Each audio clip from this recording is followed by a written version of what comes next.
अस्सलामुअलैकुम वरहमतुल्लाहि ताला वबरकातुहू। उम्मीद होगी कि तमामी हज़रात खैर वाफ़ियत के साथ होंगे। इंशाअल्लाह मैं भी खैर वाफ़ियत के साथ हूँ। अल्लाह तबारक व तआला से तमाम जहान के लोगों के लिए खुलूस मोहब्बत में एक दूसरे के साथ रहने के लिए दुआए खैर कर रहे हैं। मौला करीम तमाम जहान के लोगों को एक साथ रहने की, मोहब्बत के साथ एक दूसरे से पेश आने की तौफीक अता फरमा। आमीन सुम्मा आमीन बजाय सैयदुल मुरसलीन सल्लल्लाहु ताला अलैहि वसल्लम।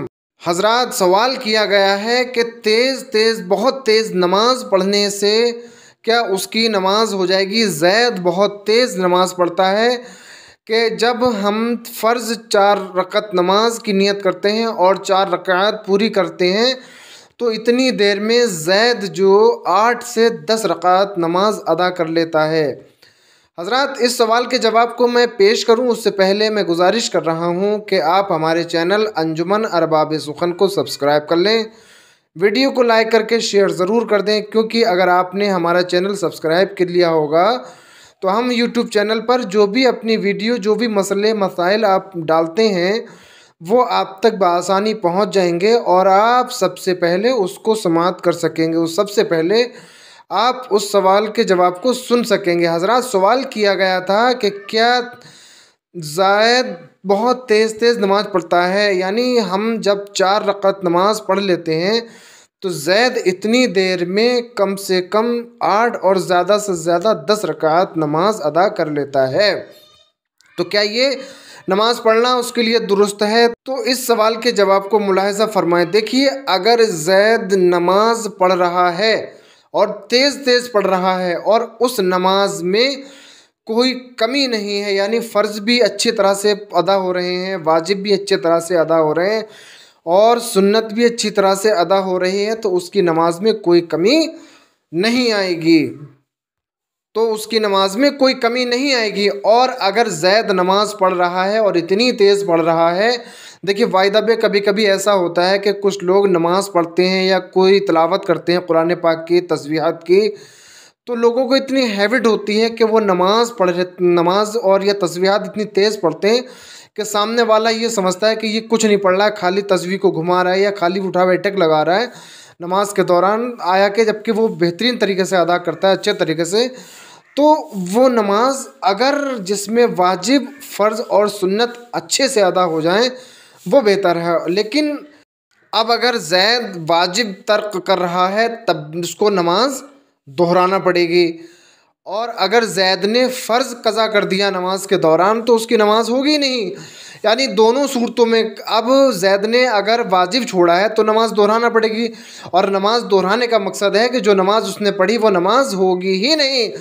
तो इससे आपको मालूम हुआ कि अगर ज़ैद फ़र्ज़ और वाजिब छोड़ देता है तो उसकी नमाज नहीं होगी, उसकी नमाज नहीं होगी, क्योंकि उसने फ़र्ज़ भी छोड़ दिया। माना कि 2 सजदे हैं, दोनों सजदों को करना फ़र्ज़ है, अब ज़ैद ने तेज़ी के चक्कर में एक सजदा कर लिया तो उसकी नमाज नहीं होनी है, या उसने रुकू छोड़ दिया तो नमाज नहीं होगी।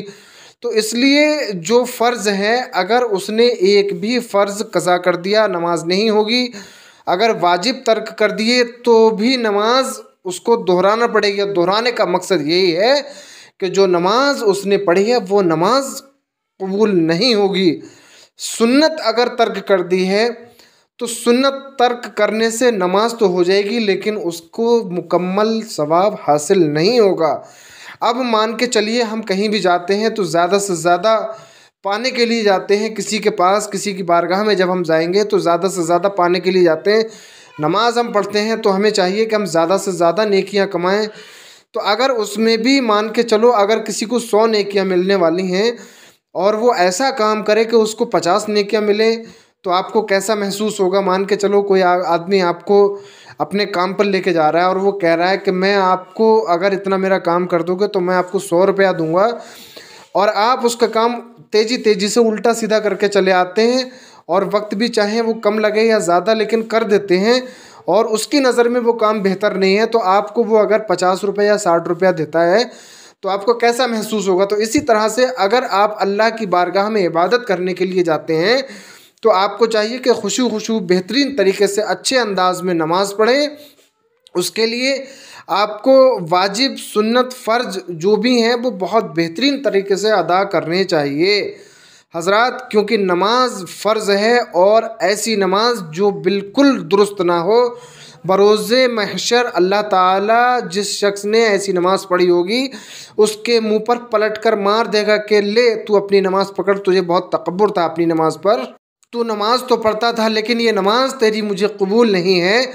तो आप क्या करेंगे मुझे ये बताइए, उस वक्त आप क्या करेंगे? अब आपने नमाज के लिए वक्त निकाला है तो क्यों ना, अगर 4 रकत नमाज की आपने नियत करी है तो 4 रकत नमाज में कितना वक्त लगता है? 5 मिनट या 6 मिनट। तो अब अगर 5 मिनट को आप शॉर्ट करके 3 मिनट में पढ़ लेंगे तो आप 2 मिनट बचा के क्या कर लेंगे मुझे ये बताइएगा? और उस 2 मिनट में आपका क्या काम हो जाएगा? अल्लाह भी नाराज़ हो जाएगा, आपकी नमाज भी पूरी नहीं होने वाली है। इसलिए आपको चाहिए कि नमाज को बहुत खुशू तरीके से अदा करें। अगर ज़ैद ने बहुत तेज़ नमाज अदा करी है और उसमें किसी तरह से सुन्नत, फ़र्ज या वाजिब नहीं छोड़े हैं तो उसकी नमाज हो जाएगी, और अगर उसने वाजिब और फ़र्ज को तर्क किया है तो उसकी नमाज नहीं होगी हज़रात। आप इस वीडियो को सवाब जारिया की नीयत से ज़्यादा लोगों में शेयर करें और हमारे चैनल को सब्सक्राइब करके वीडियो को लाइक करके शेयर ज़रूर कर दें हज़रात। हम अपने चैनल अंजुमन अरबाब सुखन पर इसी तरह की वीडियो बनाते रहते हैं। मिलते हैं इंशाअल्लाह अगले वीडियो में एक अच्छे टॉपिक के साथ और एक अच्छे जवाब के साथ। तब तक के लिए अल्लाह हाफिज़।